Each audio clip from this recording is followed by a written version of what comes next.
Jai Hind. Myself Neha Nathani and my topic name is Environment. We celebrate World Environment Day on 5th June every year. Keeping this in mind, I would like to discuss about this topic which is very must for all of us. What we give, we will get it. So it is our duty to protect our mother nature. Let's nurture the nature so that we can have a better life, better future. Let's have a discussion on how to perform our duties. Our next slide is our environment. The natural environment encompasses of all living and non-living things occurring naturally. Meaning in this case is not artificial. The term is most often applied to the earth or some parts of the earth. The environment encompasses the interaction of all living species, climate, weather, and natural resources that affect human survival and economic activity. Our next slide is components of environment.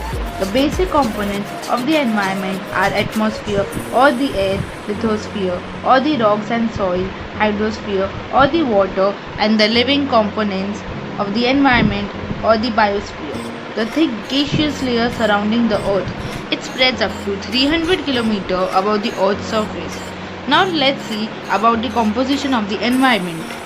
Earth science generally recognizes four spheres which are the following: lithosphere, hydrosphere, atmosphere, and biosphere. First, let's discuss about the lithosphere. Lithosphere is a rigid outer part of the earth consisting of the crust and upper mantle. The lithosphere comprises of number of plates. Hydrosphere. A hydrosphere is the total amount of water on a planet. A planet hydrosphere can be liquid, vapor, or ice. On Earth, liquid water exists on the surface in the form of ocean, lakes, and rivers. It also exists below the ground as a groundwater in wells, and aquifer. Third, it is atmosphere. Atmosphere is the mixture of gaseous that surrounds the Earth or other star planet or celestial body.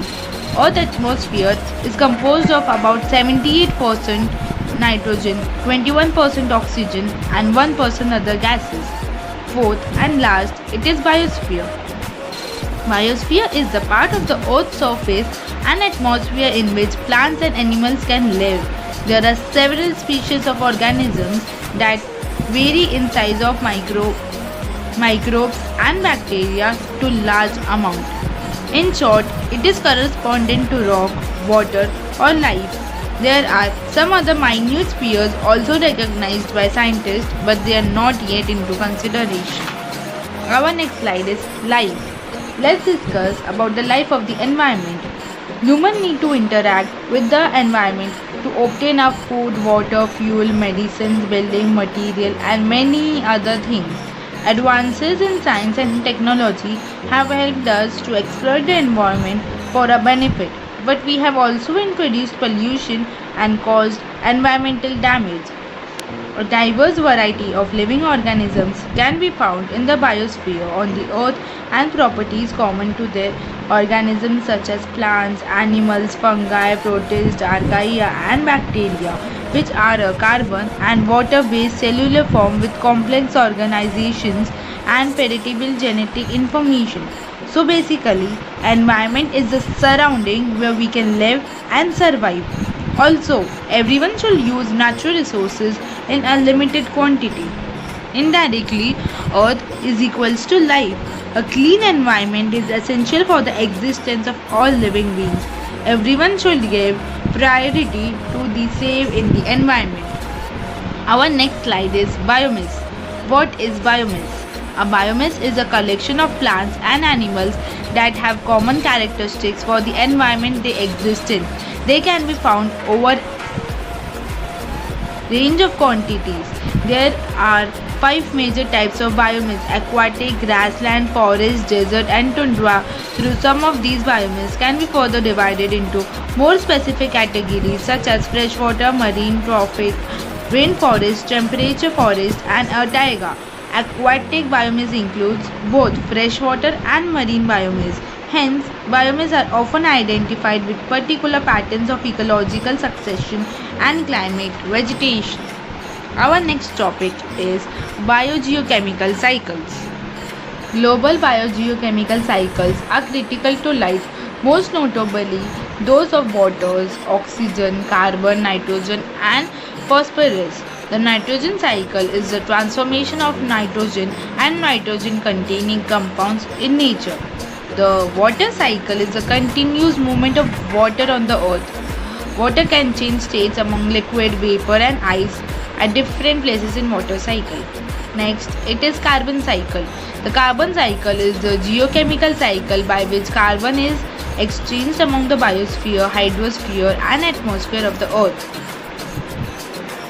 The oxygen cycle is the movement of oxygen within and between its three main reservoirs: atmosphere, biosphere, and lithosphere. The phosphorus cycle is the movement of the phosphorus through the lithosphere, hydrogen, and biosphere. The atmosphere does not play a significant role in the movement of phosphorus because phosphorus are usually solid in nature. Next, our topic is wilderness. Wilderness is generally defined as a natural environment on earth that has not been significantly modified by human activity. The Wild Foundation goes into more detail defining wilderness as the most intact, undisturbed wild natural areas left on our planet.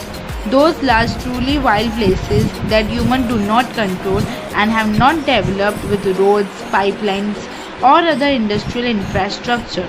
Wilderness areas are protected parks are considered important for the survival of certain species, ecological studies, conservation, solitude, and recreation. Why is wilderness important? Wilderness areas are important because they provide long-term protection to the last of a nation's wild landscape. Our next slide is environment condition critical? Though we all say that we are an important part of the environment and we are very close to our environment, the reality is completely different from that. Every day we are continuously getting away from the environment with the industrializing project, and we are even not thinking about nature, and this could be very critical for us. If not taken action today, then we will be having no tomorrow. The main challenges in front of us is related to degrading environment, which is the followers. But the environment condition is critical. Why? Because we know and welcome the challenges which are typically associated with at-risk properties and excel at overcoming them. Whether they are advertising groundwater contaminated, soil pollution, or contaminated buildings and related materials, we have the talent and experience to properly identify and remove these obstacles. So let's see the challenges to overcome our environment. Challenges which can be overcome to our environment are reduction and cleanup of pollution with future goals of zero pollution, cleanly converting non-cyclable material into energy through direct combustion on or after conversion into secondary fuels, reducing social consumption on non-renewable fuels, development of alternative green, low carbon or renewable energy sources, conservation and sustainable use of scarce resources such as water, land and air, protection of representative or unique or pristine ecosystems, preservation of threatened and endangered species extinction, the establishment of nature and biosphere reserves under various types of protection, and more generally the protection of biodiversity and ecosystem with all human and other life on earth depends. Here I would like to conclude by saying that environment can be saved by planting more trees, recycling, reusing, reducing pollution, creating awareness through the environment. If we want to save our environment, then we should stop the exploitation of natural resources. A natural environment makes human life possible, and a controlled environment helps define who we are. It is therefore essential that our pollution and economic growth are environmentally sustainable. So, I would like to end my speech with the slogan saying, keep it clean, keep it green. Better environment, better future. And the last one is, It's not yours, not mine, it's ours. So protect your mother who nourishes us. Thank you.